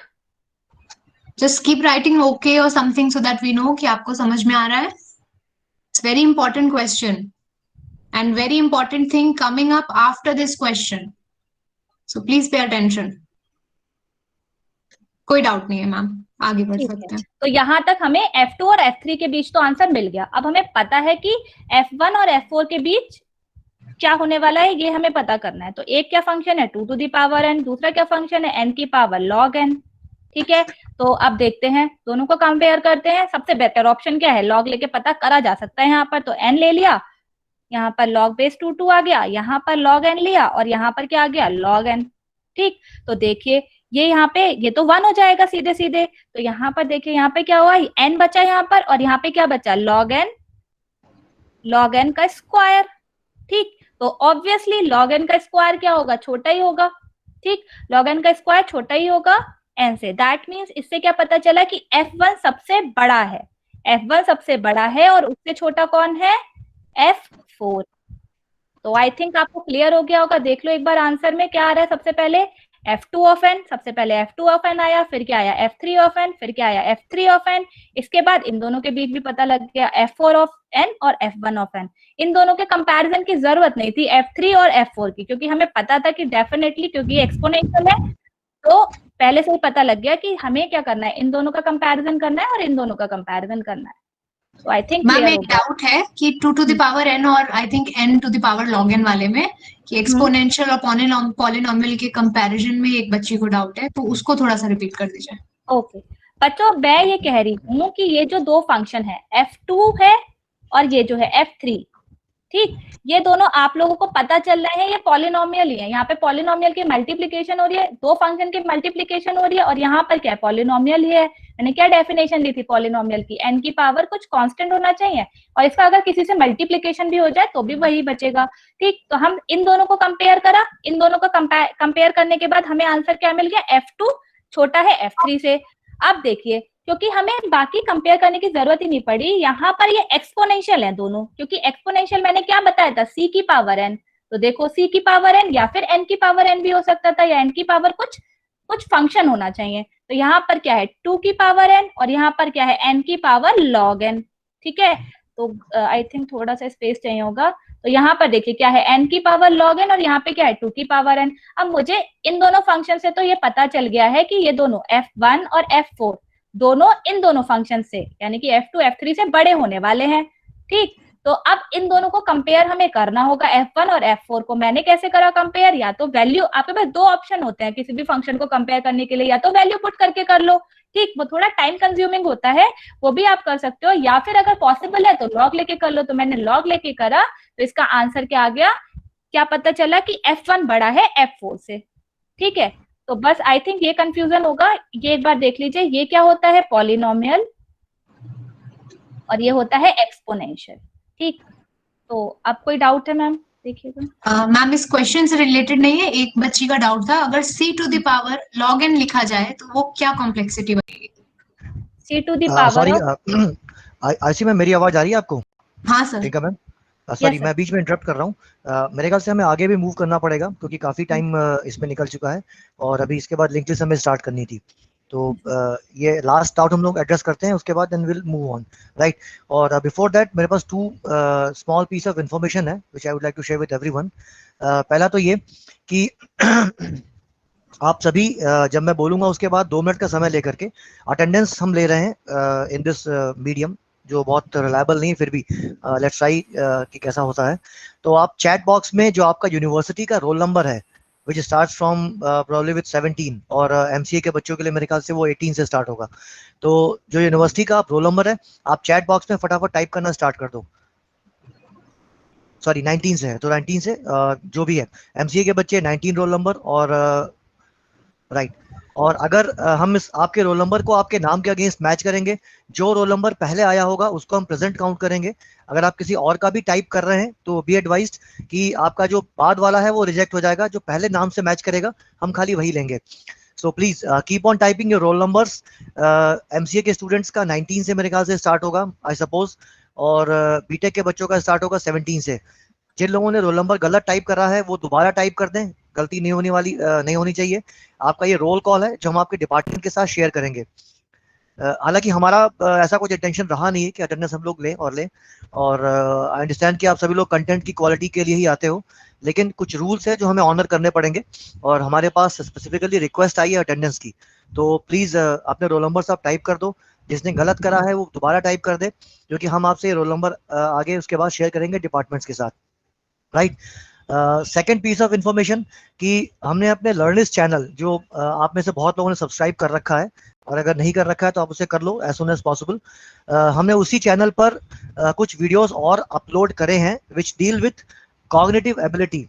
तो कुछ नेट पे एक आध दो चीजें R&D करने के बाद हमें कहीं से कुछ सैंपल पेपर मिले, तो हमने उन सारे क्वेश्चंस को जो हमको नेट पे मिले हैं regarding cognitive ability, deductive reasoning, inductive reasoning, इसके हमने कुछ वीडियोस बनाए हैं और वो इस चैनल पे हमने शेयर कर दिए हैं।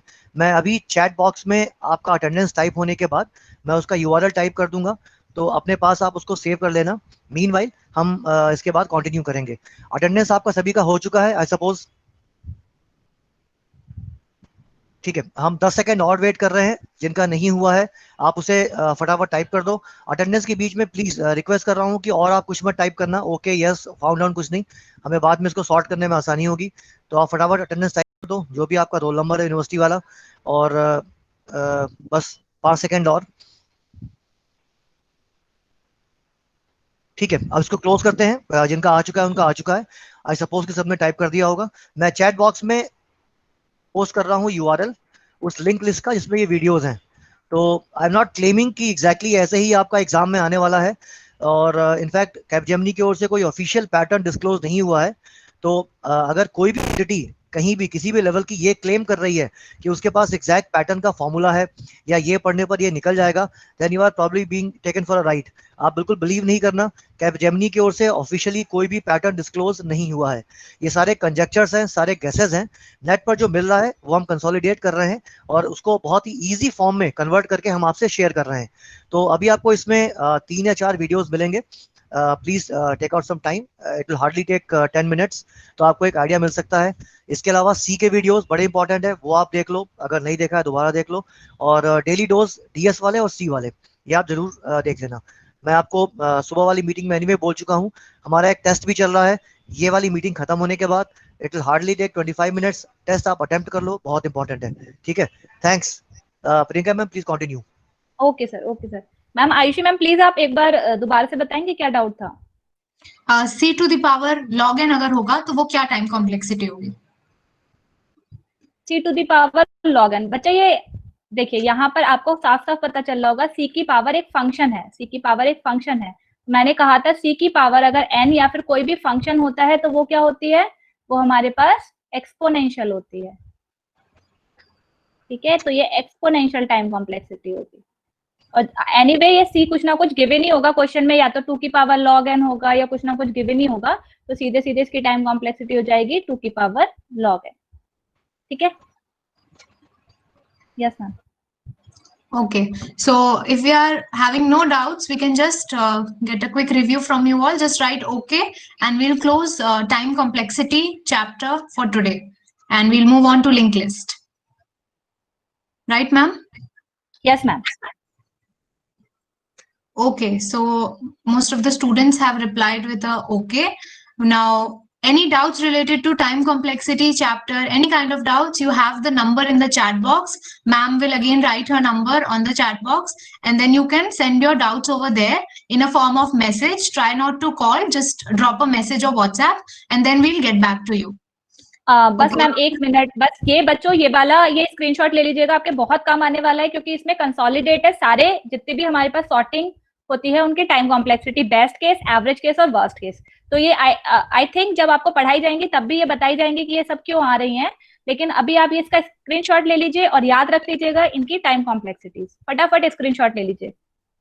हाँ, ये स्क्रीन का आप स्क्रीनशॉट ले सकते हो, सो दैट याद करने के लिए भी इजी रहेगा। No problem in that. And I've sent the link of the Telegram channel as well as the YouTube channel. Revision के लिए there are a lot of stuff over there. वो आप देख सकते हो, कोई problem नहीं है। Okay, so we'll move to linked list now. Okay, ma'am. Just 1 second.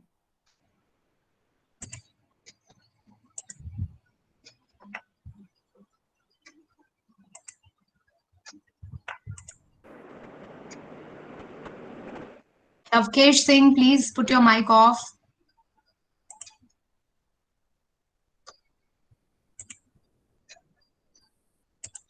I believe my screen is visible, ma'am.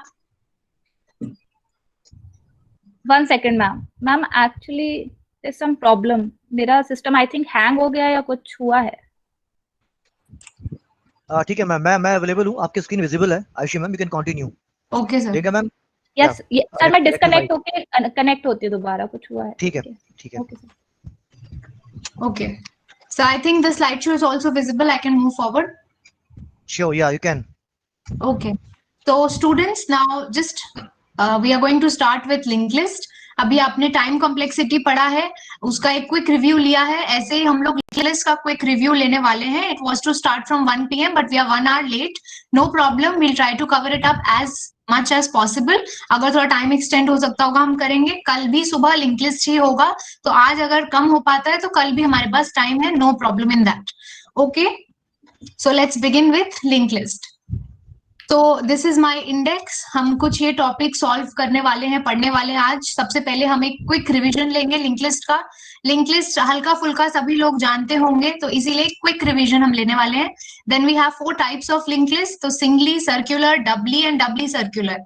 इन सबका हम एक क्विक रिवीजन करेंगे। जो स्यूडो कोड हमने क्लास में किया था, या हमने कॉपीज में लिखा था, या कहीं नेट पे पढ़ा था, या किसने कहीं नहीं पढ़ा था, सबको सब समझ आने वाला है, कोई प्रॉब्लम नहीं है।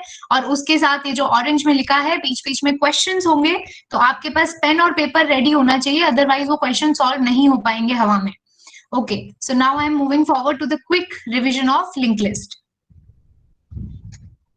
Okay, so what is it's actually a linked list? Linked list क्या होता है? एक लीनियर कलेक्शन है। हमने एरेज पढ़ा था, हमने कुछ इस टाइप का एरेज पढ़ा था कि एरे होता है लीनियर कलेक्शन ऑफ एलिमेंट्स होता है, and it has indexing 0 1 2 3 and so on till n-1 if my array size is n, right? But इसमें हमें प्रॉब्लम क्या आती थी कि ये पूरा जो है एक ब्लॉक ऑफ मेमोरी को ऑक्यूपाई करता था, विच मीन्स व्हाट, कि अगर फर्स्ट डेटा जो है वो मेरा 100 पे स्टोर्ड है, और अगर मेरा डेटा का साइज जो है विच इज सपोजिटली 5 बाइट्स, ये एक अजम्पशन लेके चल रही हूं मैं, तो ये अगला वाला 105 पे, उसके बाद 110 एंड 115 एंड सो ऑन।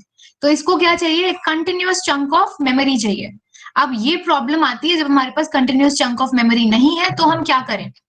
तो in that case what we do is we make a linked list. अब linked list क्या है? linked list में क्या होता है, यही जो मेरी नोड है, एक मैंने यहाँ बना दी, एक मैंने कहीं और बना दी, एक मैंने कहीं और बना दी।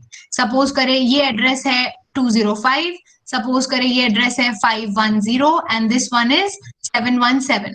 सो आई से my first element is this is my first element, और इसके पास किसी तरह तो इस वाले का रेफरेंस होगा, ये मेरा सेकेंड एलिमेंट होगा, और इसके पास किसी तरह रेफरेंस होगा इसका। तो ये कॉन्सेप्ट के बेसिस पे जो बना, उस स्ट्रक्चर को आप कहते हो लिंक्ड लिस्ट। तो ये भी लीनियर होता है क्योंकि एक के बाद एक ही एलिमेंट है, इसीलिए लीनियर है। कलेक्शन ऑफ एलिमेंट्स होता है, उन एलिमेंट्स को हम नोड्स भी कहते हैं। सो this is the concept of basically linked list. अब नोड्स क्या होते हैं इसमें? बेसिकली नोड आपका कुछ नहीं होता है, नोड एक मेमोरी स्पेस है। उस मेमोरी स्पेस में एरे में हम यहाँ अपना डेटा रखते थे, 10 20 30 40 या कैरेक्टर या जो भी रखना है। लिंक लिस्ट में आप 2 चीजें रखते हो, एक रखते हो आपका डेटा, जिसमें आपका कुछ भी हो सकता है। किसी का माइक ऑन है, प्लीज म्यूट कर लीजिए। तो नोड के अंदर आपके पास होता है डेटा, उसमें आप कोई भी अपना information, suppose integer information, string information या फ्लोट, जो भी आप लिखना चाहते हो वो लिखते हो। और एक पार्ट होता है आपका नेक्स्ट, ये सबको याद होगा। अब नेक्स्ट क्या करता है, this next part, this stores the reference. किसका रेफरेंस स्टोर करता है, नेक्स्ट एलिमेंट का रेफरेंस। इस लिस्ट में जो भी अगला एलिमेंट है, जो मेरा यहाँ पे इधर था 510 पे, उसका रेफरेंस पिछले नोड में होता है। So this is what my node is meant to be. तो एलिमेंट में उसमें डेटा भी होगा और उसका नेक्स्ट पार्ट भी होगा। So this point I believe is clear. Second point पे आते हैं, order of elements is not defined by their physical placement in memory. Obviously यहाँ order of element defined था, आप देख सकते हो यहाँ पे 100, 105, 110 ये order defined है, but यहाँ कोई order defined नहीं है। मैं ये भी कह सकती थी कि 717 मेरा first element है, 205 second है, तो इनके physical address से actual order का कोई लेना देना नहीं है। So this is second point. The third point is, which is very well clear, each node has a data and a reference, जिसको हम next बोल रहे हैं, to the next node in the sequence. तो ये हमारा लिंक लिस्ट का एक छोटा सा क्विक रिवीजन है। लिंक लिस्ट होती है linear collection of data elements, उन एलिमेंट्स को हम नोड्स कहते हैं। उन नोड के अंदर आपके पास होता है एक डेटा पार्ट और एक होता है नेक्स्ट पार्ट। उस नेक्स्ट पार्ट में आपके पास रेफरेंस होता है अगले नोड का। Moving on, so we have a few points to remember while we know linked list क्या होती है। तो वो points को हम फटाफट देख लेते हैं कि क्या होता है। so the first point is कि linked list के अंदर insertion या removal of a element या insertion और removal of a node is possible without reallocation or reorganization of entire structure। मतलब क्या, मतलब ये कि अगर आप array की बात करते हो तो किसी एक array में अगर आपको कोई एलिमेंट हटाना है, यहां से सपोज करो ये वाला एलिमेंट हटाना है या यहाँ पे एक नया एलिमेंट जोड़ना है, तो क्योंकि मेरा एरे जो है वो स्टैटिक साइज का होता है, यूजुअली हम स्टैटिक एरेज पे ही काम करते हैं। सो इंटायर जो ए का साइज अगर 10 था और मुझे एक एलिमेंट और जोड़ना था, तो मुझे एक और एरे को इनिशियलाइज डिक्लेयर करना पड़ेगा, which is A11, and then probably I have to copy all my elements from first array to the second array. तो ये पॉसिबिलिटी प्रॉब्लम क्रिएट करती है। लिंक लिस्ट में हमें ये करने की जरूरत नहीं है, यहाँ मेमोरी एड्रेस से कुछ लेना देना नहीं है। जब भी आपको इंसर्शन रिमूवल करना है आपका आराम से हो जाएगा। There is no need of reorganisation और reallocation of the entire structure. उसी स्ट्रक्चर में you can do it. The second point is elements are non continuously stored. अब ये जो वर्ड है नॉन कंटिन्यूअसली, इसका मीनिंग कुछ नहीं है, इसका मीनिंग यही है जो हमने पिछली स्लाइड पे देखा। एक बार वापस देखते हैं। नॉन कंटिन्यूअस मीनिंग कि एक है, एक नोट पड़ा हुआ है 205 पे, एक पड़ा हुआ है 510 पे, एक पड़ा है 717 पे। एरे में क्या था, 100, 105, 110, एक सीक्वेंस था, एक पैटर्न है। लेकिन यहाँ कोई पैटर्न नहीं है, कोई सीक्वेंस नहीं है। कहीं पे भी मेमोरी में आपको जहां जगह मिलेगी आप करोगे, हेंस द नेम नॉन कंटिग्यूअस, मतलब एक ऑर्डर में नहीं है, सीक्वेंस में नहीं है। Third is link list dynamic होती है। डायनेमिक का मतलब क्या है, रन टाइम पे आप उसमें से एलिमेंट्स ऐड कर सकते हो, डिलीट कर सकते हो, तो साइज ऑफ लिंक लिस्ट जो है आपका वो बढ़ सकता है और कम भी हो सकता है। This is the most important property of link list over arrays. Fourth point is कि लिंक लिस्ट का यूज करके हम लोग और डेटा स्ट्रक्चर्स को भी इंप्लीमेंट करते हैं, लाइक स्टैक क्यूज एक्सेट्रा। तो जब भी आप स्टैक क्यूज पढ़ते थे तो हमारा होता था implementation in array, implementation in link list, तो वो बेसिकली उसका एक एप्लीकेशन हुआ। Other few points to remember are access time is linear. अच्छा, ये इसकी एक प्रॉब्लम भी है। कैसे प्रॉब्लम है, अगर मेरी लिंक लिस्ट में ड्रॉ करूं तो सपोज करो मेरे पास ये 3 नोड्स हैं जिसमें कि एक डेटा पार्ट है और एक नेक्स्ट पार्ट है। फर्स्ट वाला होगा डेटा पार्ट और सेकंड वाला होगा नेक्स्ट पार्ट। नेक्स्ट पार्ट के पास हमेशा अगले वाले का रेफरेंस होगा और लास्ट वाले के पास क्या होगा, नल वैल्यू। तो नल वैल्यू को मैं डिटरमिन यहाँ पे करने वाली हूँ, रिप्रेजेंट करने वाली हूँ क्रॉस से पूरे प्रेजेंटेशन में। तो अगर मेरे पास ये लिंक लिस्ट है तो मैंने बोला कि मुझे थर्ड एलिमेंट लाके प्रिंट करके दो, तो क्या एरे की तरह अगर मैंने बोला होता 0, 1, 2, 3, 4, 5 आपके पास इंडेक्स थे और आपको थर्ड एलिमेंट चाहिए होता तो आप डायरेक्टली लिख देते A(2) को प्रिंट कर दो। बट यहाँ प्रॉब्लम क्या है, यहाँ पूरा यहाँ से शुरू से चल के जाना पड़ेगा यहाँ तक। इसीलिए एक्सेस करने के लिए पहले वहां तक पहुंचना पड़ेगा, तो लीनियर टाइम लगेगा। लीनियर टाइम मतलब बिग O ऑफ n, जो आपने अभी टाइम कॉम्प्लेक्सिटी में पढ़ा है। So this point should be very clear कि यहाँ पे आपको रैंडम एक्सेस यानी इंडेक्सिंग तो है नहीं, तो रैंडम एक्सेस पॉसिबल नहीं होगी, आपको सिक्वेंशियली ही जाना पड़ेगा। थर्ड पॉइंट, यहाँ हमें थोड़ा सा मेमोरी ज्यादा लगता है ऑब्वियसली। अब आप ये नेक्स्ट पार्ट भी स्टोर कर रहे हो तो ये थोड़ा मेमोरी तो लेगा, so this part will take some memory, so a little more memory is used in link list. उसके बाद सीक्वेंशियल एक्सेस ओनली, ऑब्वियसली ये मैंने समझा दिया। सीक्वेंशियल एक्सेस मतलब फर्स्ट एलिमेंट को रीड करो, फिर सेकंड एलिमेंट को रीड करो, फिर थर्ड एंड सो ऑन, तो आप रैंडमली एक्सेस नहीं कर सकते। एंड लास्ट कि क्योंकि हमारे पास इंडेक्सिंग नहीं है, ये 0 1 2 3 4 5 जो एरे में, जिसको आप क्या बोलते थे, इंडेक्स है ये हमारे, ये आपके पास है नहीं, तो रिवर्स में आप ट्रैवल नहीं कर सकते। एरे में क्या होता था, साइज पता है n, अगर आपको साइज एरे का n पता है, आपको पता है इंडेक्सिंग कहाँ से होगी, 0 to n-1।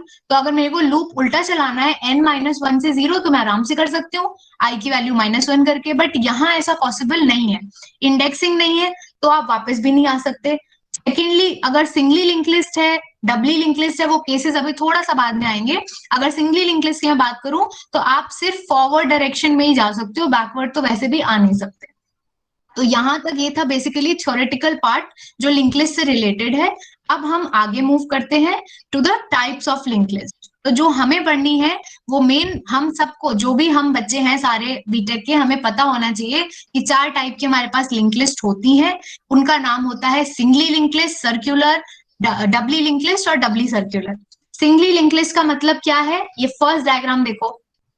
Singly link list का मतलब है कि आपके पास कुछ नोड्स होंगी, कुछ नोड्स में कुछ डेटा होगा, उन डेटा के साथ हर नोड में एक नेक्स्ट पार्ट होगा, और लास्ट वाला जो नेक्स्ट होगा वो किसको पॉइंट कर रहा होगा या किसको रेफर कर रहा होगा, नल को।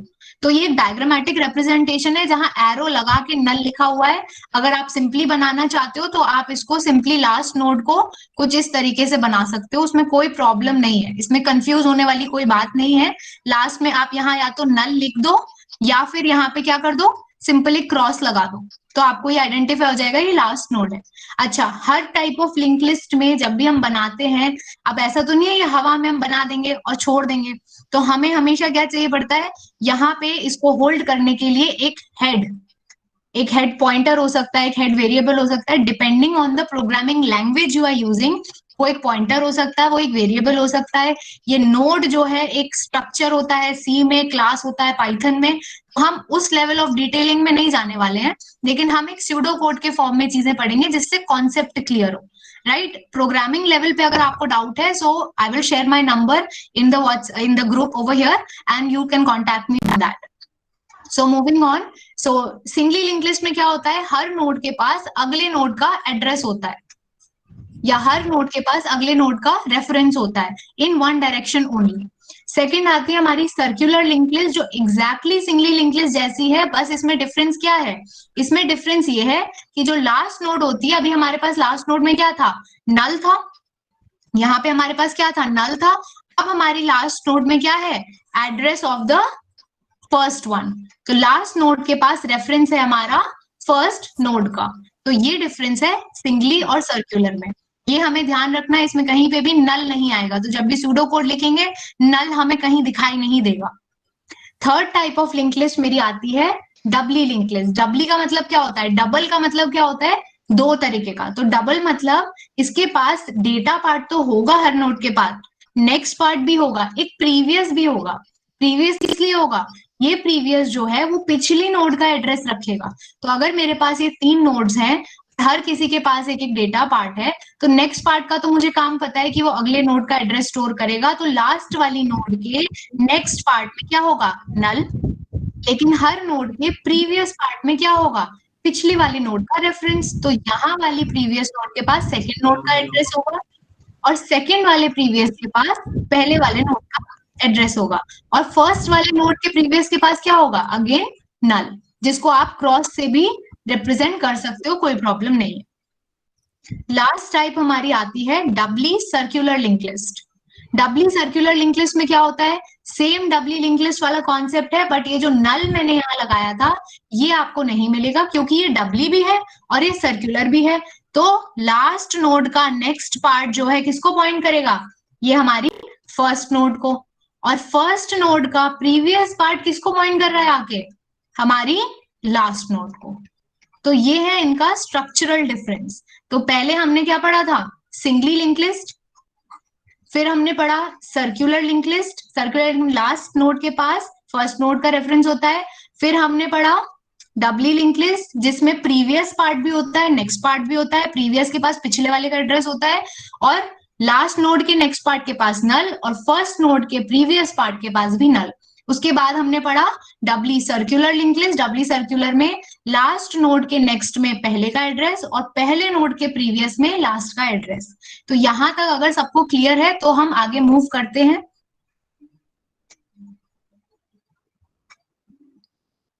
If it's clear, then please write okay somewhere in the chat box. हम सबके ओके आंसर आ रहे हैं?